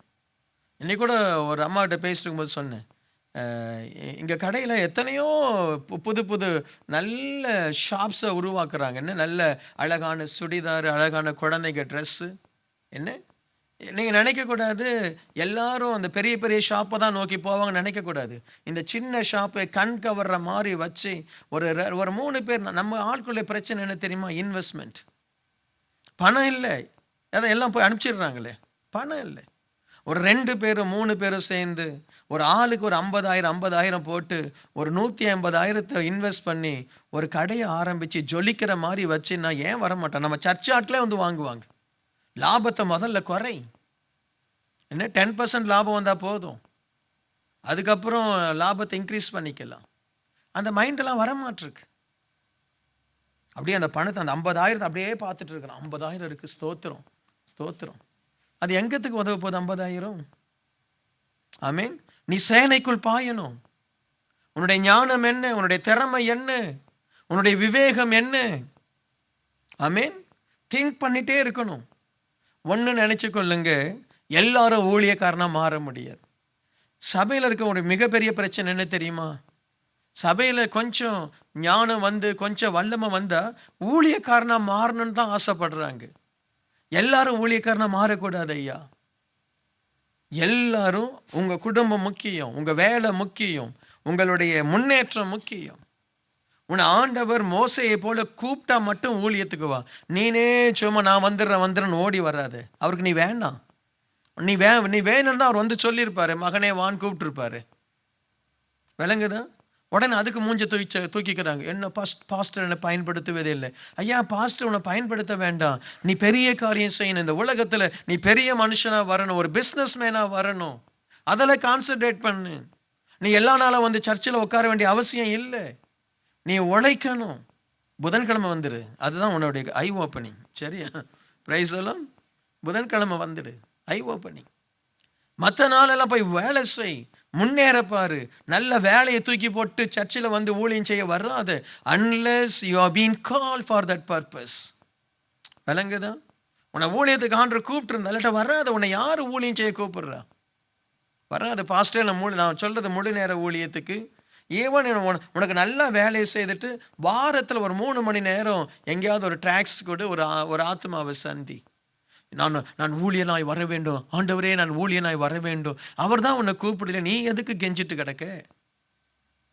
அவர் தான் உன்னை என்ன செய்யல, கூப்பிடலையே. வேலை செய்து சம்பாதிக்கிற வழியப்பார். அவர் சம்பாதிச்சானா அதுக்கப்புறம் ஆண்டவர் கூப்பிட்டாருன்னா வரலாம். நீ வந்து 10 பேர் கூட நீ பிரயோஜனமாக இருக்க மாட்டே. அப்படிதான் நிறைய பேர் வந்து சபைகளை உடைச்சிக்கிட்டு சபைகளுக்கு பிரயோஜனம் இல்லாமல் இருக்கு. ஊழியக்காரங்க செய்கிற தப்பு. ஊழியக்காரங்க செய்கிற தப்பு. சும்மா இருக்கிற ஒன்றும் இல்லாத ஆண்டவர் சொல்றாரு, பலியிடுவதற்கே ஆண்டவர் சொல்றாரு, நசல் கொண்டதையும் குருடானதையும் என்ன செய்யாத, எனக்கு பலி வேணான்றாரு. இந்த இங்கே நசல் கொண்டது குருடானது பிரயோஜனம் மற்றதெல்லாம் நான் ஊழியத்துக்கு வரணும் ஒத்த காலில் நிற்குது. ஆண்டவர் நீ வேண்டான்றார். ஆமீன். நான் உனக்கு எனக்கு வேணும்னா நான் வந்து உன்னை கூப்பிடுவேன். எனக்கு வேணும்னா பேதுருவை போய் நான் சந்தித்து கூப்பிட்டதை போல உன்னை கூப்பிடுவேன். நீ வா, அப்போ நீ ஊழியத்துக்கு வா. அப்போ நீ எல்லாத்தையும் தூக்கி போட்டு ஊழியத்துக்கு வா. எனக்கு வேணும்னா நான் எலிசாவின் மேலே எலியாவை அனுப்பி அந்த சால்வை அவன் மேலே போட்டு கூப்பிட்டதை போல உன்னை கூப்பிடுவேன். இன்னைக்கு கிறிஸ்தவ உலகம் தாறுமாறா போயிட்டு இருக்கு. சரியா? உன் ஆண்டவர் நீ ஒரு சேனைக்குள்ள பாயினு, நீ வந்து ஒரு காம்படிட்டிவ் வேர்ல்டில் இருக்கிற. சரியா? நீ ஊழியத்துக்கு வரணும்னா அதுக்கு ஆண்டவர் வந்து கூப்பிடட்டும். அது வரைக்கும் தயவு செய்து வேலையை செய். நல்ல பிஸ்னஸ் ஆரம்பி, நல்லா ஜெபம் பண்ணு, நல்ல ஆண்டோடைய சமூகத்தில் உழை. ஒரு நாளைக்கு 14 மணி நேரம் கஷ்டப்படு. Price the Lord. இருக்கீங்களா இல்லையா? கஷ்டப்படு. ஒருவேளை ஊழியம் ஈஸியாக பணம் கிடைக்குதுன்னு நினைக்கிறீங்களோ? அதனால ஊழியத்துக்கு வரணும்னு நினைக்கிறாங்களோ? தெரியல. ஊழியத்துக்கு ஆண்டவர் கூப்பிட்டா மட்டும் வாங்க. Price the Lord. மற்றபடி சபையில் ஊழியம் செய். அந்த சபையில் ஊழியம் செய்யும் பொழுது கூட உன்னுடைய பிஸ்னஸோ உன்னுடைய வேலையோ டிஸ்டர்ப் ஆகாமல் பிளான் பண்ணி ஊழியம் செய். அல்லேலூயா. தாவீது சொல்றாரு, ஆண்டவரே நான் ஒரு சேனைக்குள் பாய்வேன். நீ ஒரு பெரிய காரியம் செய்யணும், வெண்கல வில்லம் உன்னுடைய கரத்தில் வளையணும் அப்படின்னா உனக்கு தேவை honest hard work. Keep up your commitments. ரொம்ப உண்மையாக இருக்கணும். ஒரு வேலையை முடிக்கிறேன் டேட்டு கொடுத்துட்டியா, இல்லை ஆஃபீஸில் ஒரு வேலைக்கு டார்கெட் சொல்லிட்டியா, அதை முடிச்சுட்டு நைட் அண்ட் டே ஒர்க் பண்ணு. ஆமீன். அதுதான் சேனைக்குள் பாய்வது. இங்கே நமக்கு என்ன சேனை இருக்குது? எங்கே நம்ம கத்தியை கொண்டு போய் சண்டை போட்டுட்டு இருக்கிறதுக்கு என்ன எங்கே இருக்குது? நம்முடைய சேனை உன்னுடைய தொழில், உன்னுடைய வேலை, உன்னுடைய முன்னேற்றம். அதை தடுக்க 1000 பேர் நிற்பாங்க. உன் பிஸ்னஸ் வெளியே வராமல் இருக்க 1000 பேர் நிற்பாங்க. இன்னைக்கு தயவு செய்து இங்க இருக்கிற தேவ பிள்ளைகள், உன்னை குறித்த தேவனுடைய திட்டம் என்ன? நீ எந்த லைன்ல இருக்கிற, அந்த லைன்ல எந்த அளவுக்கு முன்னேற முடியும்? இல்ல அந்த லைன்ல முன்னேற்றமே இல்லை, வேற வழியை பாரு, வேற வழியை பாரு, வேற என்ன பண்ணலான்னு பாரு. Price the Lord. வேற என்ன பண்ணலான்னு பாரு. அதான் சொல்றது, நர்சஸ் உனக்கு முன்னேற்றமே இல்லையா, தொழிலை மாத்து. எதுக்கு ஈயனா 20 வருஷம் இருக்கு? சரியா, தொழிலை மாத்து. அவ்வளோதான். அதில் முன்னேற்றமே இல்லை. காலத்துக்கு உனக்கு வேலை இருக்கும், காலத்துக்கு ஷிஃப்ட்டுக்கு போகணும், காலத்துக்கும் ஏதாவது பண்ணிட்டு இருக்கணும். தொழிலை மாத்து. இப்போ ஒரு கடையை ஆரம்பி, இல்லாட்டா முடி வெட்டுற கடையை ஆரம்பி. அதில் நைட் ஷிஃப்ட் கிடையாது. என்ன இப்போலாம் எதுவும் வெட்டலாம். நர்ஸு இன்னும் ரொம்ப அழகாக வெட்டுவீங்க. நீங்கள் ஆப்ரேஷன்லாம் பண்ணுறதுனால ரொம்ப அழகாக வெட்டுவீங்க. முடி வெட்டு. Price the Lord. ஒரு பிஸ்னஸ் அவ்வளோதான். இன்னைக்கு நீ வெட்டுவ, நாளைக்கு 4 பேரை வச்சு வெட்டுவ, அவ்வளோதான். ஆமீன். Price the Lord. எதில் உனக்கு முன்னேற முடியும் கண்டுபிடிக்கணும். இந்த லைன் தான் கிடையவே கிடையாது. Anything you can do. Price the Lord. உனக்குன்னு ஒரு விஷன் வந்தால் போதும். சிலதெல்லாம் படிச்சுட்டு அதுக்கு வேலையே கிடைக்காது. நான் இந்த வேலையை தான் நான் செய்ய விரும்புகிறேன். எல்லாட்டையும் கையேந்திட்டே இரு. விளங்குதா உங்களுக்கு? Praise the lord. So something we must do something. சர்ச்சில் நல்ல க்ளோஸ் ஃப்ரெண்ட்ஸ் 3 பேர் 4 பேர் சேர்ந்து ஒரு தொழிலை ஆரம்பிக்கிறீங்க, அந்த தொழிலை உருவாக்குறீங்க. என்ன அதுதான் நஷ்டமானா பரவாயில்ல, அந்த எண்ணத்தோடு இறங்கணும். நான் 20,000 எடுத்து வைக்கிறேன். இந்த 20,000 இந்த 20 40 ஆச்சுன்னா கர்த்தருக்கு ஸ்தோத்திரம், 40 80 ஆச்சுன்னா கர்த்தருக்கு ஸ்தோத்திரம், 80 1 மில்லியன் ஆச்சுன்னா கர்த்தருக்கு ஸ்தோத்திரம். 20 போனா போட்டோம், அதுதான் பிஸ்னஸ். ஆமீன். போனா போட்டோம், அந்த மனப்பான்மை வரணும். போனா போட்டோம். சொல்லுங்க, போனா போட்டோம். 20,000 போடுவேன். நான் 4 பேர் சேர்ந்து செய்கிறோம். என்ன கேஓஜி ஏதோ போடு. கேஓஜி போட்டு ஏன் இழுக்கிற? அதை விட்டுட்டு பாவம், அது ஏற்கனவே. சரி, ஏதாவது போட்டு ஏதாவது ஆரம்பி. 1 சாமுவேல் 1 சாமுவேல் சாப்டர் 17 39 and 40. அவனுடைய பட்டயத்தை தாவீது தன் வஸ்திரங்கள் மேல் கட்டிக்கொண்டு, அதிலே அவனுக்கு பழக்கம் இல்லாததினால் நடந்து பார்த்தான். அப்பொழுது தாவீது சவுலை நோக்கி, நான் இவைகளை போட்டுக்கொண்டு போகக்கூடாது, இந்த அபியாசம் எனக்கு இல்லை என்று சொல்லி அவைகளை களைத்து போட்டு தன் தடியை கையிலே பிடித்து கொண்டு ஆற்றில் இருக்கிற 5 கூழாங்கல்லை தெரிந்தெடுத்து அவைகளை மேய்ப்பற்குரிய தன்னுடைய அடைப்பையிலே போட்டு தன் கவன்களை தன் கையிலே பிடித்து கொண்டு அந்த பெலிஸ்தன் அண்டைக்கு போனான். இது தாவீது கோலியாத்தோடு கூட யுத்தம் பண்ணுகிற ஒரு நேரம். இந்த ராஜா யுத்தத்துக்கு போகலை. இவருக்கு ஹெல்மெட்டெல்லாம் இருக்குது, யுத்தம்லாம் இருக்குது, பட்டையெல்லாம் இருக்குது. இவர் யுத்தத்துக்கு போகல. இவர் சொல்கிறாரு, யார் இந்த கோலியாத்தை ஜெயிக்கிறான்னு அவனுக்கு என்ன செய்கிறேன், என்னுடைய மகளை நான் கல்யாணம் பண்ணி வைக்கிறேன். அதை இந்த தாவீது கேட்டுட்டான். தாவீதுக்கு முன்னேறணும்னு ஒரு ஆசை, சாதிக்கணும்னு ஒரு ஆசை. சாதாரணமாக இருக்க அவனால் முடியலை. யாருக்கெல்லாம் சாதாரணமாக இருக்க முடியல? நிஜமா சிலருக்கு முடியாது, சாதாரணமாக இருக்க முடியாது. சிலருக்கு சாதாரணமாக இருக்க தான் பிடிக்கும். என்ன, நாம் அவனை பிடிச்சி அப்படியே தள்ளணும். எப்பா ஏதாவது பண்ணு, என் பிரசங்கம் அப்படி ஏதாவது பண்ணு, கொஞ்சம் முன்னேறு. அது அப்படியே உட்காந்துட்டு அப்படியே டிவியை பார்த்துட்டா, அவ்வளோதான் லைஃப். அதுதான் லைஃபே, அதுதான். சிலதுக்கு முன்னேறவே பிடிக்காது. அழகான வீடை தந்திருப்பாங்க, அந்த வீடு குப்பை மேடாக இருக்கும். அந்த வீட்டை ஒழுங்குபடுத்த அந்த பிள்ளைக்கு மனசே இருக்காது. சில சொந்த வீடெல்லாம் வச்சு பாருங்க, அந்த வீட்டை ஒரு அழகாக வைக்கணும், ஒரு நேர்த்தியாக வைக்கணும், அந்த நல்லா இருக்கணும். சிலர் ஒரு வாடகை வீட்டில் இருப்பாங்க, ஒரு ரூமில் இருப்பாங்க, கண்ணாடி மாதிரி வச்சுருப்பாங்க வீட்டை, ரூமை. என்ன அதுக்கு பாவம், தாங்க சொந்தம் இல்லாத வீடு, பாதி ஓனருக்கு பயந்து அவ்வளோ அழகாக எல்லாம் நீட்டாக அடுக்கி எல்லாம் இருக்கும். சிலது வீட்டில் 4-5 கபோர்ட் இருக்கும், எல்லாம் அப்படி அப்படி தூக்கி அப்படி உள்ள என்ன யூனிஃபார்ம் எல்லாம் என்ன செய்யறது, தூக்கி அந்த கபோர்டில் தூக்கி இதை பேஸ்கெட் பால் போடுற மாதிரி உள்ளே போட்டு மூடி வைக்கிறது. சரி, என்ன செய்ய? யாருக்கெல்லாம் நான் சாதாரணமாக இருக்கக்கூடாது, ஐ மஸ்ட் பி அவுட்ஸ்டாண்டிங், நான் ஒரு மேன்மையானவனாக இருக்கணும். அந்த எண்ணம் இருக்கா? அந்த எண்ணம் இல்லாதவங்களுக்கு என் பிரசங்க யூஸே ஆகாது. நீ கொட்டாவி தான் விட்டுட்டு இருப்ப. உனக்கு என்ன, உனக்கு உனக்கு நீ தெரில, என்னன்னு தெரில என்ன, நீ நைட்டு போனீங்கன்னா அத்தனை ட்ரெஸ்ஸை நீ அயன் பண்ணினா நீ சம்திங், நீ விசேஷமானவள். அத்தனை ட்ரெஸ்ஸை நைட்டோட நைட்டாக எல்லா ட்ரெஸ்ஸையும் வாஷிங் மிஷினில் கையிலே போட்டு துவைச்சி அத்தனையும் காய வச்சு ஒரு அழுக்கு துணி இல்லாமல் போன வாரத்துக்கு முந்தின வாரத்தை ட்ரெஸ் எல்லாம் கிளியர் பண்ணி, நிறைய பேர் எதுக்கு தெரியுமா நிறைய ட்ரெஸ் வாங்குறாங்க? இதுதான் எல்லாம். அது கிடக்கும், அப்படியே குப்பை மாதிரி கிடக்கும். சரியா? சுடிதார் டாப்ஸ் இருந்தால் பாட்டம் இருக்காது, பாட்டம் இருந்தால் அந்த துப்பட்டா இருக்காது. என்ன ஆண்டவரே ஏதாவது ஒரு டிசைனை கொடுத்து இந்த பெண்களுக்கு நைட்டி ஏன் தெரியுமா பிடிக்குது அதுங்களுக்கு? அப்படி தூக்கி போட்டால் போதும், ஒரே இது 4 நாளைக்கு அது அப்படியே அலைஞ்சிட்டு தேட வேண்டாம். அதுக்கு எதுவும் டாப்ஸும் கிடையாது, பாட்டமும் கிடையாது, கவுன் மாதிரி ஒரு போட்டுட்டு அது அவ்வளோ சந்தோஷம். நைட்டியை பார்த்தோன்னே பெண்களுடைய முகம் அவ்வளோ சந்தோஷம். என்ன மூக்கு வந்தாலும் அப்படியே அதிலேயே தொடச்சி. ஏஸ் ஐயா, தயவுசெய்து நான் என்னைக்காவது உங்கள் வீட்டுக்கு வந்தேன்னா நைட்டியில் நின்றுடாதீங்க. அது பிரைஸ் தி லார்ட், ஹல்லேலூயா.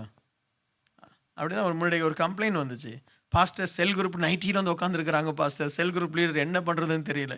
உடனே நாங்கள் அடுத்த rules and regulation, cell group rules and regulation, please don't come and sit in nighty, please don't wear nighty. அதுக்கப்புறம் நாங்கள் நிறைய என்னது அந்த எக்ஸ்பீரியன்ஸில் போனோம். லைட்டு போடுங்க, ஃபேன் இருந்தால் ஃபேன் போடுங்க, கொஞ்சம் தொடையுங்க, லைட்டெல்லாம் கொஞ்சம் தொடையுங்க, ஃபேன் தொடைஞ்சிருக்கட்டும். இன்னும் அந்த குழந்த டாய்லெட் பண்ண அந்த பாயை வாஷ் பண்ணாமல் அப்படியே கொண்டு போடாதீங்க, ஸ்மெல் வரும். என்னென்னலாம் சொல்லி தர்றது. என்ன இது நம்ம தமிழர்கள் மட்டும்தான் அந்த பிரச்சனையா, இல்லை எல்லாருக்கும் இந்த பிரச்சனையா? ஹலோ, தெரியல. இது நமக்கு மற்ற ஆட்கள் தெரியலையே. நம்ம தமிழர்கள் இந்தியர்கள் தான் அந்த பிரச்சனை போல இருக்குன்னு. இயேசுவே ஸ்தோத்திரம். தாவீதுக்குள்ள ஒரு வைராக்கியம் இருந்தது, நான் ஏதாவது சாதிக்கணும் ஐயா, நான் ஏதாவது சாதிக்கணும், நான் சாதாரண மேய்ப்பனா இருக்க விரும்பல, நான் இருக்கிற மாதிரி இருக்க விரும்பல. எத்தனை பேர் இருக்கிற மாதிரி இருந்துட்டு இருக்கிறோம்? ஏதாவது செய்யணும், திங்க் பண்ணிட்டே இருக்கணும். எப்படி நான் முன்னேற முடியும், எப்படி நான் சாதிக்க முடியும், how to improve myself. என்ன ரிஸ்க் தான். ஒரு ஊழியக்காரர் சொல்றார், ரிஸ்க் எடுக்க பயப்படுறவன் எல்லாம் வாழ்க்கையில முன்னேற மாட்டான். யாரெல்லாம் பிரதர் அது ரிஸ்க் தெரியுமா, அவன் முகத்தை கூட பார்க்காதே நீ. யார்கிட்டே பேசும்போது பிரதர் அது ரொம்ப ரிஸ்க் பிரதர், பார்த்து பண்ணுங்கன்னா எடுக்காது. சில காரியத்துக்கு தேவை, சிலர் இடத்துல அட்வைஸ் அவங்க உண்மையாகவே நல்லா ரிஸ்க் எடுத்த ஆட்கள், அவங்க சொல்கிறாங்க ரிஸ்க்குன்னா நீ யோசித்துக்கோ. சில ரிஸ்க்கே எடுக்க மாட்டான், மற்றவனே ரிஸ்க் எடுக்க விட மாட்டான். அப்படிப்பட்ட தயவு செய்து ஒதுக்கிடு. என்ன பாரு, ரிஸ்க் எடுக்கிறோம், கொஞ்சம் பணம் தான் நஷ்டமாகுது, பரவாயில்ல ரிஸ்க் எடு. என்ன ஒரு $50,000 நஷ்டமாக போகுது, ரிஸ்க் எடு, சம்பாதிச்சுக்கலாம். ஒருவேளை நீ சக்ஸஸ் ஆயிட்டீன்னா, ஒருவேளை இல்லை, ரிஸ்க் எடுக்கிறவெல்லாம் சக்ஸஸ் ஆகும். ஆமென், ஹல்லேலூயா. இந்த ரிஸ்க் எடுக்காமல் இந்த $100 எண்ணி பாக்கெட்டில் வைக்கிறான் பாருங்க, இந்த $100 1 2 3 அவன் வாழ்க்கையில் முன்னேறவே மாட்டான். சேர்த்து வைக்கணும், முன்னேறவே மாட்டான். ரிஸ்க் எடுக்கணும் லைஃப்ல. Price the Lord. தாவீது முன்னேறணும்னு ஆசைப்பட்டுட்டாரு. இப்போ போறாரு, அவருக்கு ஆலோசனை தரான் இந்த மனுஷன். யாரு? சவுல். என்னுடைய தலைசீரா போட்டுக்கோ, என்னுடைய பட்டயத்தை எடுத்துக்கோ, என்னுடைய அந்த வெண்கள் அந்த இதெல்லாம் மார்க் அவசத்தெல்லாம் போட்டுக்கோ. அதை இவன் பாப்பான் போட்டு கொஞ்சம் ப்ராக்டிஸ் பண்ணுறான். தாவீது நல்ல மனுஷன், கொஞ்சம் ப்ராக்டிஸ் பண்ணுறான். ஒத்து வரல. ஒத்து வரலன்னு ராஜாவை பார்த்தே சொல்கிறான், எனக்கு செட் ஆகலை ஐயா, நான் ஏன் பாதையில் போய்க்கிறேன். உன்னுடைய விஷன், உன்னுடைய தரிசனம், உன்னுடைய வாஞ்ச மற்றவங்களுடைய எக்ஸ்பீரியன்ஸ்னால சக்சீட் ஆகாது. அதுவும் உனக்கு ஆலோசனை சொல்கிறோம் பயந்தாங்கோழி. யார் அவன்? அவன் இல்லை யுத்தத்தில் நின்று இருக்கணும், அவன் பயந்து போய் உன்னை அனுப்புகிறான். அவன் செய்ய வேண்டிய யுத்தம். தயவு செய்து உங்களுக்கு எது தெரியுமோ, உங்களுக்கு எதில் கான்ஃபிடென்ட்டோ, இவனுக்கு அந்த பெரிய பட்டயத்தில் இவனுக்கு கான்ஃபிடென்ட் இல்லை, ஆனால் இவன் வளர்ந்த வளர்ப்பு பாருங்க, நம்மளை மாதிரி ஆள் போல இருக்கு. குருவி அடித்த ஆள், கல் எடுத்து என்ன அடிச்சிருக்கிறான், குருவி அது அணில் அடித்த ஆள், அவன் அதில் ரொம்ப கம்ஃபர்டபுளாக இருக்கிறான்.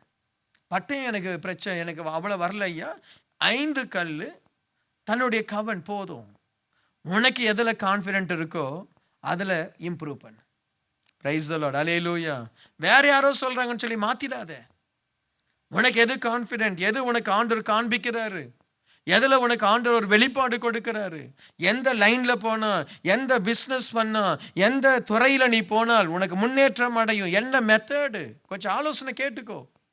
பட் இதில் அவனுக்கு ரொம்ப தெளிவாய் தெரியுது, அந்த கோலியாத்து ரொம்ப பெரிய பட்டயம் வச்சிருக்கிறான். சவுலுடைய பட்டயம் அதுக்கு நிகர் இல்லை. என்ன, கோலியாத்தினுடைய பட்டயத்துக்கு சவுலுடைய பட்டயத்துக்கு நிகர் இல்லை. கோலியாத்தை கிட்ட போய் பட்டயத்தினால நம்ம யுத்தம் பண்ணி ஜெயிக்க முடியாது, அவன் ரொம்ப பலசாலி. ஸோ தாவீதுக்கு எல்லாமே தெரியுது, அவனுடைய பலனும் தெரியுது, இவனுடைய பலவீனமும் தெரியுது. ஸோ அவனை தூரத்திலிருந்தே நான் தாக்கணும்னு சொல்லி தூரத்திலிருந்து அவனை தாக்குவதற்குரிய அந்த ஒரு மெத்தட் அவன் கரெக்டாக பிடிச்சிட்டான். தயவு செய்து உங்கள் லைஃப்பில் நீங்கள் ஜெபம் பண்ணி உங்கள் திறமையை வைத்து என்ன செய்ய முடியும் அதை மட்டும் செய்யுங்க. திடீர்னு எனக்கு ராஜா ஹெல்மெட் கொடுக்குறாரு, ராஜா எனக்கு அந்த என்னது மார்க் கவசத்தை கொடுக்குறாரு, ராஜாவுடைய பட்டயன்னு சொல்லி அதை தூக்கிட்டு இப்படி நடக்காத, டப்புன்னு போட்டுருவான் அவன். யார்? கோலியாத். ஸோ ஆகவே தாவீது ரொம்ப ஞானமுள்ளவனாய் கர்த்தர் தனக்கு என்ன கொடுத்தாரோ, கர்த்தர் தனக்கு என்ன தாளந்து கொடுத்தாரோ அதில் அவன் பிரகாசித்தான். அல்லேலூயா. நான் இப்போ என்ன சொல்கிறேன், சில வேலை நீ செய்வ, அந்த வேலை டெம்பரரி. தாவீதுக்கு ஒரு வேலை இருந்தது, மேய்க்கிற வேலை. அது அவனுடைய லைஃப் இல்லை, அது அவனுடைய பிளெஸ்ஸிங் இல்லை. அவனுடைய லைஃப்பை ஆண்டவர் மாத்துறாரு. தயவுசெய்து நீ ஏதோ ஒரு வேலை செய்துட்டு இருக்கிற, அதுதான் உன்னுடைய பிளெஸ்ஸிங் நினைக்காத. Go and kneel down in the presence of God. Ask what God actually has for you. உனக்காக ஆண்டவர் என்ன வச்சிருக்கிறார் அதை கண்டுபிடி. Praise the Lord. உனக்காக ஆண்டவர் என்ன வச்சிருக்கிறார். ஆல்ரெடி நம்ம எல்லாருக்கும் ஒரு ஜாப் இருக்கு, அந்த ஜாப் தான் உன்னை உயர்த்துமா உயர்த்தாதா நீ தான் கண்டுபிடிக்கணும். நீ தான் கண்டுபிடிக்கணும். உனக்காக ஆண்டவர் என்ன வச்சிருக்கிறார், அதில் நீ எப்படி முன்னேற முடியும். விளங்குதா இல்லையா? உன்னுடைய தாளந்து என்ன, உன்னுடைய கனெக்ஷன்ஸ் என்ன, உனக்கு ஆண்டவர் கொடுத்ததான கனெக்ஷன்ஸ் யாரோட உனக்கு கனெக்ட் பண்ணியிருக்கிறாரு, யார் உனக்கு உதவி செய்ய முடியும், யாருடைய உதவி யாருடைய நட்பு உனக்கு தேவை, அவங்களுடைய ஸ்ட்ரென்த் என்ன. அந்த 5 கூழாங்கல் என்பது உனக்கு ஆண்டவர் கொடுத்த 5 நண்பர்களாக இருக்கலாம், இல்லாட்ட 5 விதமான நாலேஜாக இருக்கலாம். அது என்ன உனக்கு உதவி செய்ய போகுது, அதை கண்டுபிடி. உனக்குள்ள தெய்வம் உன்னை உயர்த்துவதற்குரிய ஒரு ஆசீர்வாதத்தை உனக்குள்ள ஆண்டவர் வச்சிட்டார். உனக்குள்ள ஆண்டவர் வச்சிட்டார். ஆண்டவர் அந்த நோவாவை பேழையை கட்டுன்றார், அந்த நாலேஜ் அவனுக்கு ஏற்கனவே வச்சிட்டாரா இல்லையா? வச்சிட்டாரு. அதே மாதிரி ஆண்டவர் நம்ம எதில் நம்ம சிறக்கணுமோ, எதில் நம்ம மேன்மை அடையணுமோ அந்த நாலேஜ் நமக்குள்ள இருக்கும். நீங்கள் தான் அதை கண்டுபிடிக்கணும். It takes time. என்ன மனுஷன் யோசனை ஒரு ஆழமான ஒரு ஒரு கிணறு மாதிரி, அதை யோசித்து நீ எடுக்கணும். உனக்குள்ள என்ன தாளந்து இருக்கு, என்ன தாளந்து இருக்கு. லேசியா இருந்தீங்கன்னா உன் தாளந்தெல்லாம் நீ புதைப்ப. லேசியா இருக்கக்கூடாது. வீட்டில இருந்து சம்பாதிக்கிற வழியை பார்க்கணும். நம்ம லைஃப்ல செய்ய வேண்டியது 2 தாங்க. ஒன்று நல்லா சம்பாதி, இல்லைன்னா நல்லா ஊழியம் செய், இல்லைன்னா நல்லா ஜெபம் பண்ணு. என்ன மெஜாரிட்டி உங்களுடைய ஆசீர்வாதம் என்ன தெரியுமா? சம்பாத்தியம் தான் உங்களுடைய ஆசீர்வாதம். ஆமீன். சம்பாத்தியம் தான் உங்களுடைய ஆசீர்வாதமே. சம்பாத்தியம். உனக்கு சம்பாத்தியம் இல்லைன்னா நீ ஆசீர்வதிக்கப்பட்டவன் இல்லை அப்படின்றது நேரடியாகவே தெரியும். ஆமென். நீங்க வந்துப்பா, நீங்க யோசிங்க. இப்போ இங்க வந்திருக்கீங்க. இப்போ உங்க குடும்பம் எல்லாம் இப்போ ஆசீர்வாதமா இருக்கா இல்லையா? நல்லா இருக்காங்களா இல்லையா? இங்க சிங்கப்பூருக்கு வந்து எத்தனை பேர் வீடு வாங்கியிருக்கீங்க இந்தியாவில்? கை தூக்குங்க. எத்தனை பேர்? எத்தனை இந்த பக்கம்? எத்தனை? நீங்க அங்க இந்தியாவில் இருக்கும் பொழுது உங்களுக்கு வீடு வாங்குற நிலைமை இருந்துச்சா? இருந்துச்சா? இல்லையே. வாடகை கொடுக்கவே கஷ்டமா இருக்குமே. அப்பா 3 பிள்ளை, அப்பாவுக்கு பிள்ளைங்களுடைய படிப்பு, பிள்ளைங்களுடைய எதிர்காலம், குடும்ப செலவு, இதுக்கே தானே அவருடைய பணம் தேவை. போது என்னது அதுக்கே போதாதே. நீங்க இங்க வந்தீங்க, சம்பாதிச்சிங்க, இன்னைக்கு உங்க வீட்டை பார்த்தோன்னு சொல்றாங்க கர்த்தர் ஆசீர்வதித்தார். சொல்றாங்களா இல்லையா? என்ன எல்லாம் சிங்கப்பூர்ல இருக்கிற டைப்லயே வீடை கட்டுறீங்க. சிங்கப்பூர்ல இருக்கிற அதே, எனக்கு சிங்கப்பூர்ல இருக்கிற மாதிரியே கேபினெட் வேணும் இந்த அம்மா. அவரு ஓகே வாங்கி தரோம் செல்லம் அப்படின்னு சொல்லி இங்கே சிங்கப்பூர்ல இருக்கிறதெல்லாம் கொண்டு போய் கப்பல் ஏற்றி அங்கே கொண்டு போய் வாங்கி தர்றாரு. ஓகே, ஏன்? சம்பாத்தியம் தான் அவனுடைய ஆசீர்வாதம். இதை சபைகளில் பிரசங்கிக்கப்படலை. நீ சம்பாதிக்கலைன்னா, நீ செபித்தாலும் நீ ஆசீர்வாதம் மற்றவன். எங்களுக்கு பரலோகத்தில் ஆசீர்வாதம் இருக்கு, உண்மைதான், இல்லைன்னு சொல்லலையா? இந்த பூமியில் நீ ஆசீர்வாதமா இருக்கணும். ஆபிரகாம் இந்த பூமியில் ஆசீர்வாதமா இருந்தாரா இல்லையா? நீ சம்பாதிக்கணும், சேர்த்து வைக்கணும், சம்பாதிக்கணும். நல்லவன் தன் பிள்ளைகளுக்கு என்னத்தை செய்துட்டு போறான்? அவங்களுக்கு ஆசீர்வாதத்தை வச்சுட்டு இல்லை போறான். ஹலோ, இருக்கீங்களா? நான் ஒன்றும் தவறான பிரசங்கர் இல்லைம்மா, நான் கரெக்டான பிரசங்கர். அதுக்காக நான் ஆசீர்வாதமே அப்படின்னு சொல்லலை. ஆனால் சம்பாதிக்காத ஒரு மனுஷனா நீ இருக்கக்கூடாது. You must earn money. I mean அதுதான் உன்னுடைய ஆசீர்வாதம். அழுது கொண்டு விதைக்கிறான், அடுத்த அறுவடை என்ன செய்யறான்? கம்பீரமா சுமந்து கொண்டு வருகிறான். அதுதான் ஆசீர்வாதம். சேர்த்து வை, இன்வெஸ்ட் பண்ணு. எப்படி அதை பெருசாக்கணும்? இந்த ஞானம் நம்முடைய சபைக்கு வரணும். இந்த அபிஷேகம் நம்முடைய சபைக்கு வரணும். ஹஸ்பண்ட் அண்ட் ஒய்ஃப் வேலை செய்றீங்க, டிசைட் பண்ணுங்க 2 வருஷத்துல நம்ம ஒரு பிஸ்னஸ் ஆரம்பிக்க போறோம். ஜெபம் பண்ணுங்க, ஆரம்பிக்கணும். இல்லாட்டா நாம இந்த தேசத்துல பின்னாடி போயிடுவோம். ஏன் சைனீஸ் உலகத்திலேயே பெரிய ஆளா இருக்கிறாங்க? Business mind. என்ன பிஸ்னஸ் அவங்களுக்கு? சிங்கப்பூர்ல நீங்க பழகி பாருங்க, எல்லாம் பிஸ்னஸ். ஒன்றும் இல்லை, படிப்பு இல்லை, ஒன்றும் இல்லை, பிஸ்னஸ். அங்கே படிச்சு இங்கே படிச்சு என்னென்னமோ பண்ணுறான். பிஸ்னஸ். கேட்டால் அத்தனை வீடு கண்டமணியம் ஹவுசஸ் வச்சிருக்கிறான், பிரைவேட் ஹவுஸ் வச்சிருக்கிறான். ஏன்? பிஸ்னஸ். உழைக்கிறாங்க.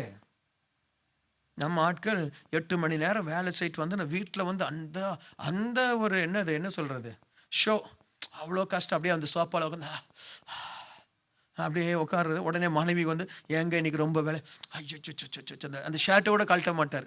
உடனே அவங்க ஒய்ஃப் அப்படியே அவருக்கு கழட்டி கொடுக்கணும், காஃபி கொண்டு வந்து கொடுக்கணும், கையாந்து. ஏன்னா அந்த அம்மா ஏன் திறமை செய்து பாவி வேலையை விட்டுட்டான்னா நாளைக்கு எங்கே போய் நிற்கிறது? கரெக்டா? இவர் அந்த ஷோ என்னவோ பெரிய சாதிச்சுட்டு வந்த மாதிரி அங்கே குப்பை கொட்டிட்டு வரான். என்ன சாதிச்சுட்டு வர மாதிரி அப்படியே அந்த காலை தூக்கி அப்படியே மெதுவாக, காலை டக்குன்னு கூட வைக்கிறதில்ல, அந்த சோஃபா முன்னாடியே ஒரு டீப்பர் கால் அப்படி காலை தூக்கி அப்படியே மெதுவாக வச்சு, ஐயோ கோளால் அடிக்கணும். சரியா? உங்கள் வீட்டில் யாராவது புருஷன் அப்படி பண்ணான்னா எதையாவது உங்களுக்கு நான் சொல்ல வேண்டாம், ஆயுதங்களை எடுத்து 4 மிதிங்க. சரியா?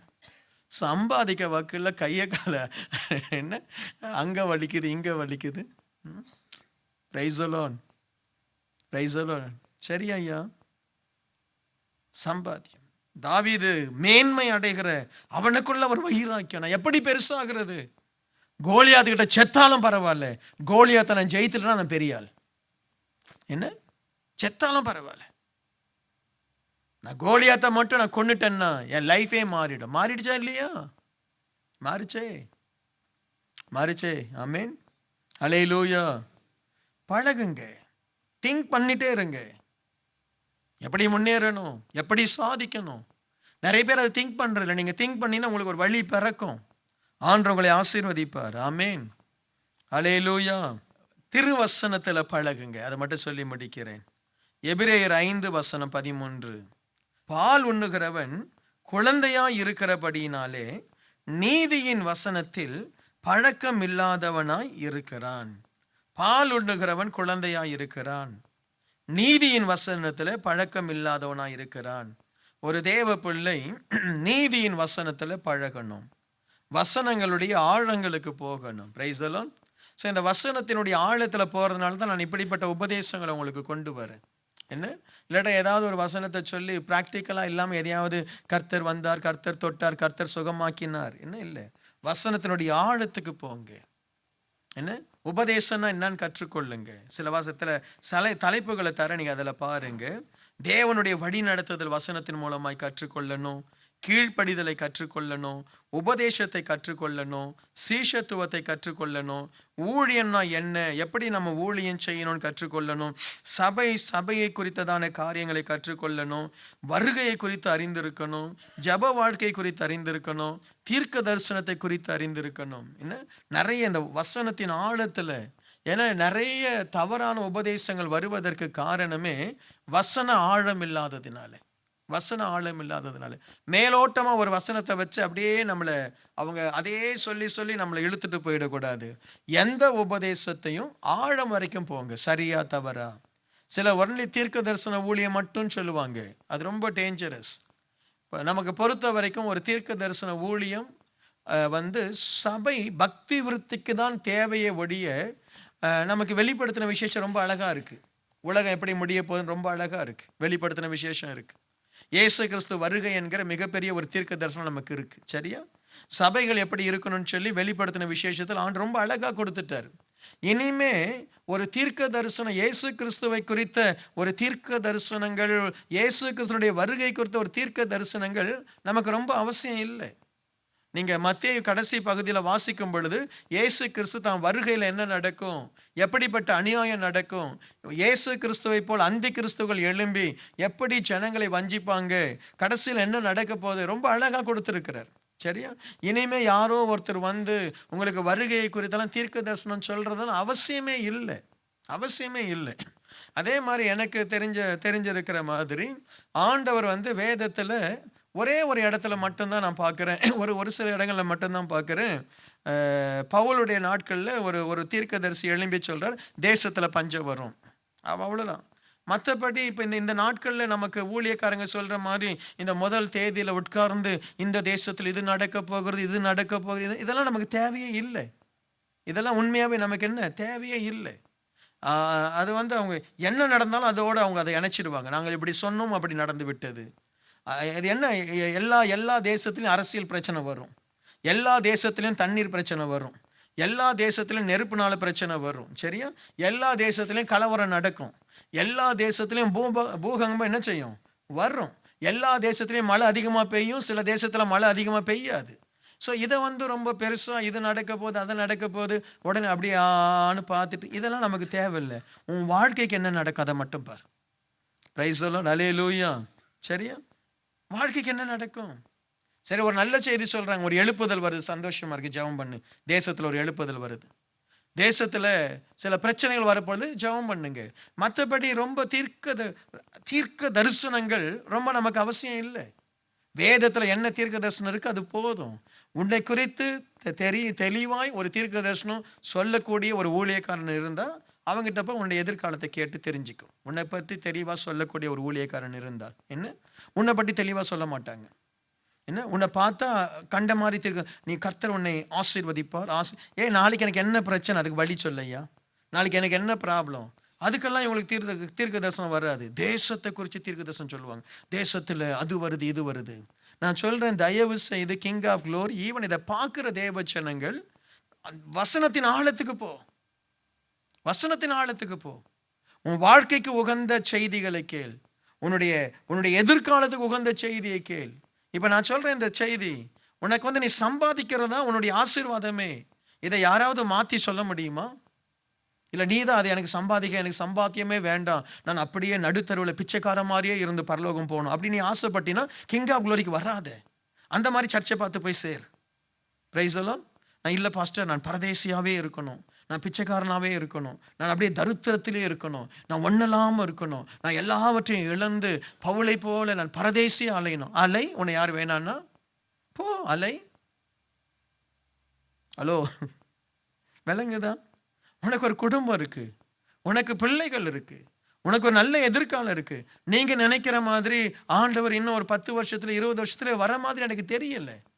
இன்னும் நான் சொல்ல, எனக்கு வந்தாலும் வரலாம், அதை நான் சொல்ல முடியாது. ஆண்டவர் அந்த வருகிற காலம் எப்போன்னு எனக்கு தெரியாது. என்னை பொறுத்த வரைக்கும் இன்னும் 1000 ஆண்டுகள் கூட ஆனாலும் ஆகலாம், தெரியாது. நீங்க ஜெர்மனி நாட்டுக்கு போனீங்கன்னா அது ஏதேன் மாதிரி இருக்கு.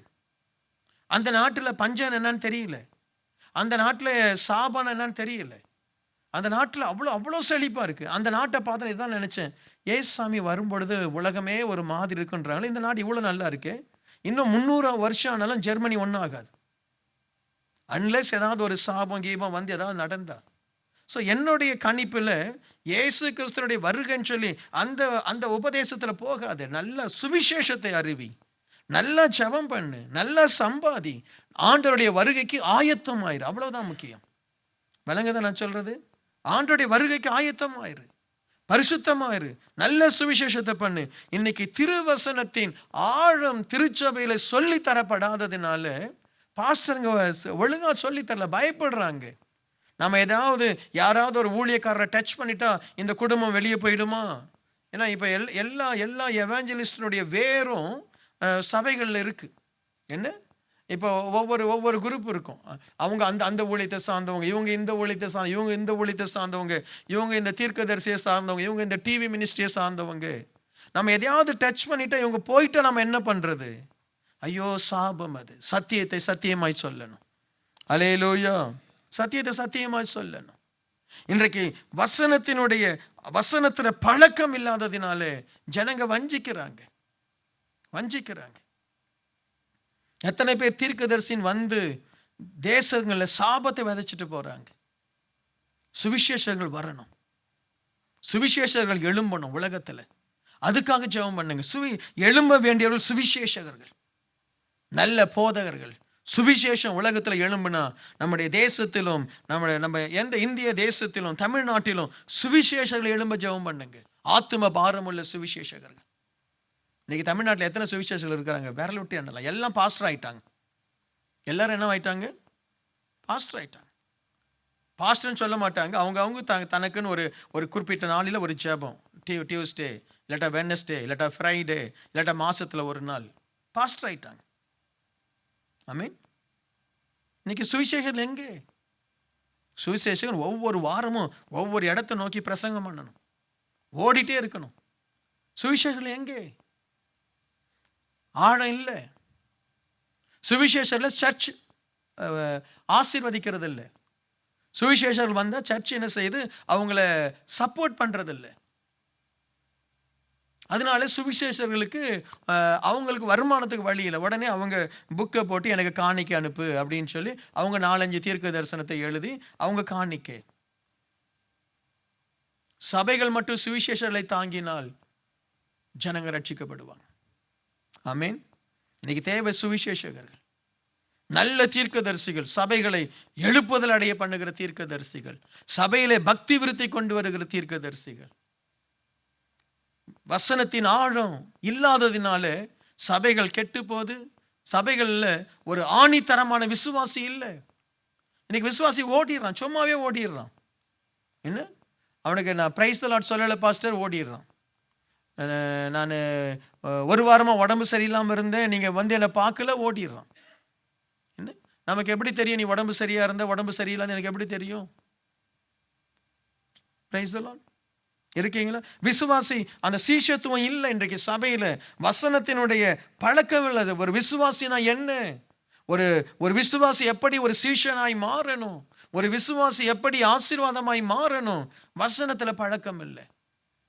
டக்குன்னு கோபம் வருது, டக்குன்னு சண்டை போடுறாங்க, எரிச்சல் அடைகிறாங்க, என்னென்னமோ பண்றாங்க, சபை விட்டு ஓடிடுறாங்க, சபை அலையிறாங்க, சபைக்கு விரோதமாக கிரியை செய்யறாங்க.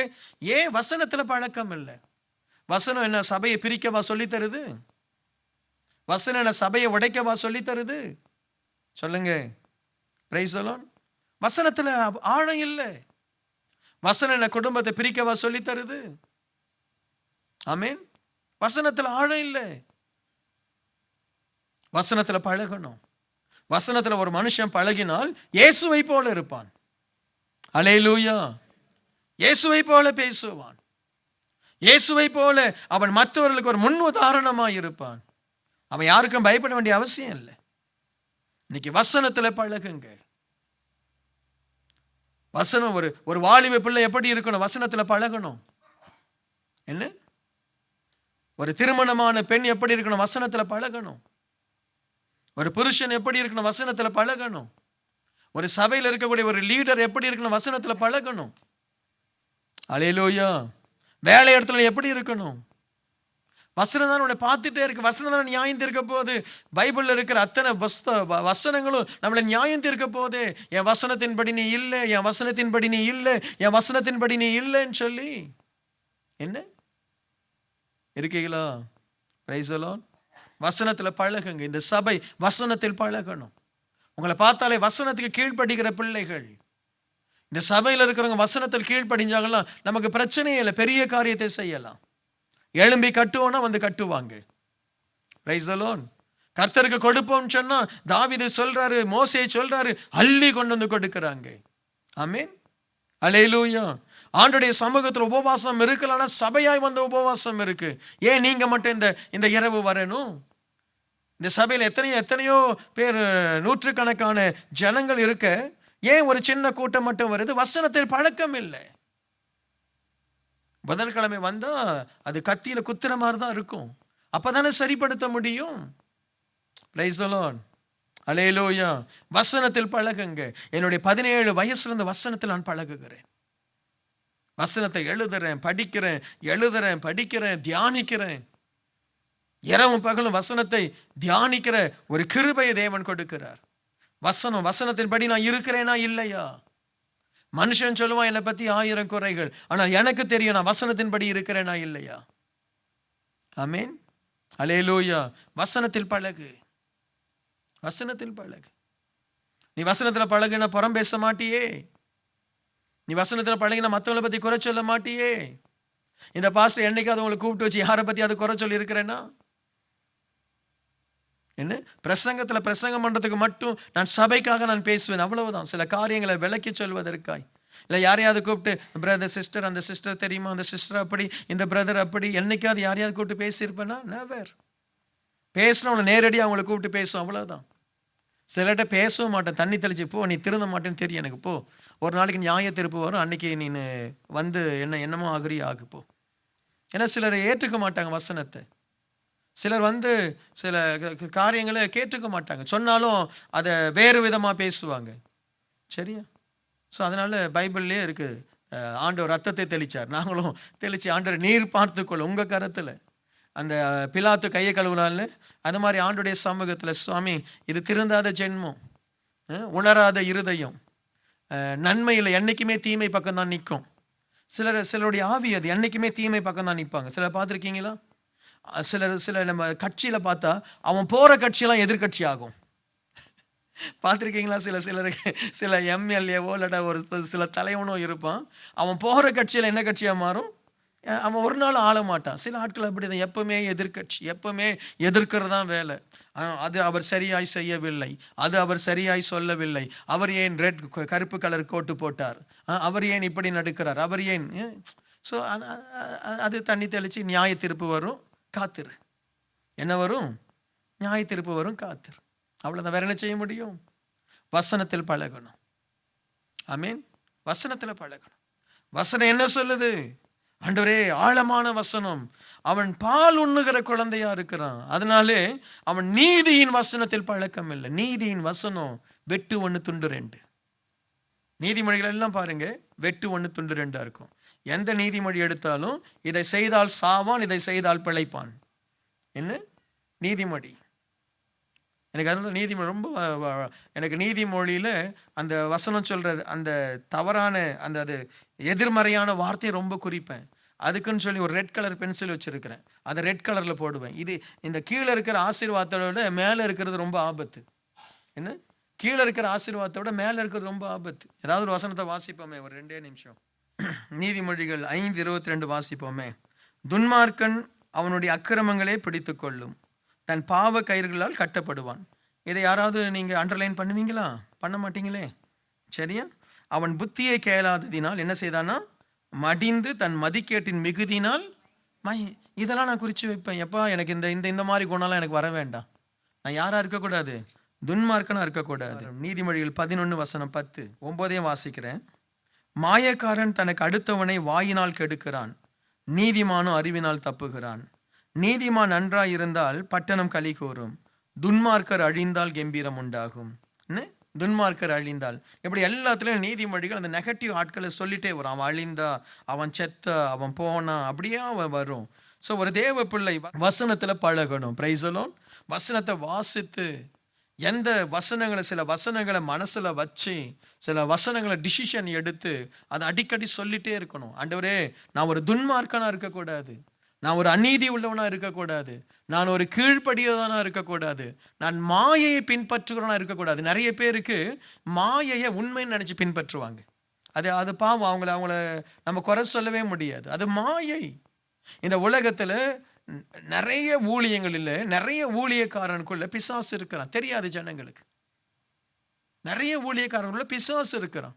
பிசாசினுடைய காரியங்களை அவங்க ஜனங்களுக்கு சொல்லி அவங்க பிரபலமாகி அவங்க ஜனங்களை அப்படியே கொஞ்சம் கொஞ்சமா அவங்கள ஜனங்களை வழியை விட்டு விலகி கொண்டு போவாங்க.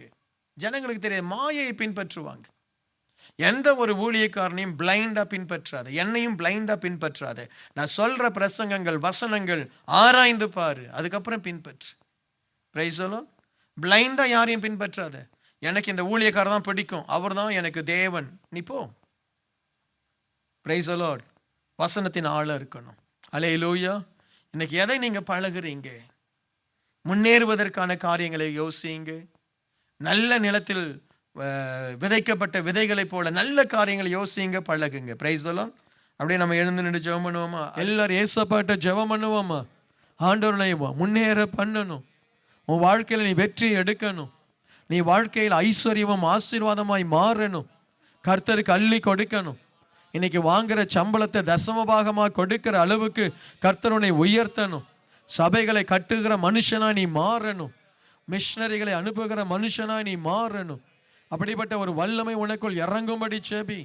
அப்படிப்பட்ட ஒரு அபிஷேகம் இறங்கும்படி ஜெபி. கிங் ஆஃப் க்ளோரி திருச்சபையை தாங்குவதற்கு ஒப்புக்கொடு. இந்த ஊழியம் தேசம் உலகம் சந்திக்கிற ஒரு ஊழியம், ஆண்டவருடைய தரிசனம் உள்ள ஒரு ஊழியம். எவ்வளவோ தேவைகளுக்கு மத்தியிலே ஓடுகிறோம். கர்த்தருடைய ஊழியத்தை தாங்குவதற்கு முன்வா. ஆண்டவருடைய ஊழியத்தை தாங்கு. இந்த ஊழியத்தை ஆசீர்வதி, சம்பாதி, பெரிய காரியம் செய். குடும்பத்தை ஆசீர்வாதமாய் மாற்று. உன் வீட்டை சுத்தமாய் வை. உன் வீட்டிலே ஆசீர்வாதம் தங்கும்படி, அது பரிசுத்தமாய் இருக்கும்படி அந்த வீட்டை ஆசீர்வாதமாய் சுத்தமாய் மகிழ்ச்சியாய் வை. அல்லேலூயா. சோம்பல் ஆவி வேண்டாம். சோம்பற்கையா வேலை செய்கிற ஆவி வேண்டாம். ஏழ்மை வேண்டாம். தரித்திரம் வேண்டாம். ஆண்டவர் கொடுக்கிற ஐஸ்வர்யம், ஆண்டவர் கொடுக்கிற கனம், ஆண்டவர் கொடுக்கிற மகிமை, ஆண்டவர் கொடுக்கிற மகத்துவம் உனக்கு வரட்டும். இயேசுவின் நாமத்தினால் ஜெபம் பண்ணுங்க. நல்ல வாய்களை திறந்து, இயேசுவே என்னை நிரப்பும். இன்றைக்கு ஒரு விடுதலை வருகிறது. உன் கரங்கள் வெண்கல வில்லை வளைக்க போகிறது. உன் கரங்கள் உன் குடும்பத்திற்கு விலக்கேற்ற போகிறது. உன் கரங்கள் உன் குடும்பத்தை ஆசீர்வதிக்க போகிறது. மகளே, உன் குடும்பத்திற்கு நீ ஒரு மகா ராணியை போல இருந்து ஆசீர்வாதத்தை கொண்டு வர போகிறாய். மகனே, உன் குடும்பத்திற்கு நீ ஒரு தாவீதாய் மாறுகிறாய். உன் கரங்களை தேவன் பலப்படுத்துவார். உன்னுடைய கரங்களை யுத்தத்திற்கு பயிற்றுவிப்பார். உன் விரல்களை பயிற்றுவிப்பார். உன்னால் செய்ய முடியாத காரியம் எதுவும் இருக்காது. கர்த்தருடைய ஞானத்தினால் நிரப்பும்படி ஜெபி. ஆவியில நிரம்பி ஜெபி. ஆண்டவரே, இன்றைக்கு எனக்கு இந்த ஞானம் வேணும், என்னை பயிற்றுவியும். என் ஆவியானவரே, என்னை பயிற்றுவியும். என் ஆவியானவரே, எனக்குள்ளாய் உம்முடைய வல்லமை இறங்கட்டும்.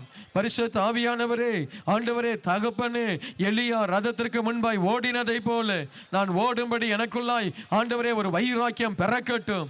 இன்றைக்கு உனக்கு ஒரு உதயம், உனக்கு ஒரு ஞானம் இன்றைக்கு உனக்கு பிறக்கட்டும். இயேசுவின் நாமத்தினால் ஜெபி ஜெபி ஜெபி. போராடி ஜெபி. ஹல்லேலூயா, ஹல்லேலூயா, ஹல்லேலூயா. எந்தெந்த இடத்துல திறமையை வளர்க்க முடியுமோ வளர்த்துக்கொள். எந்தெந்த இடத்துல உன்னுடைய வல்லமையை அதிகப்படுத்த முடியுமோ அதிகப்படுத்திக்கொள்.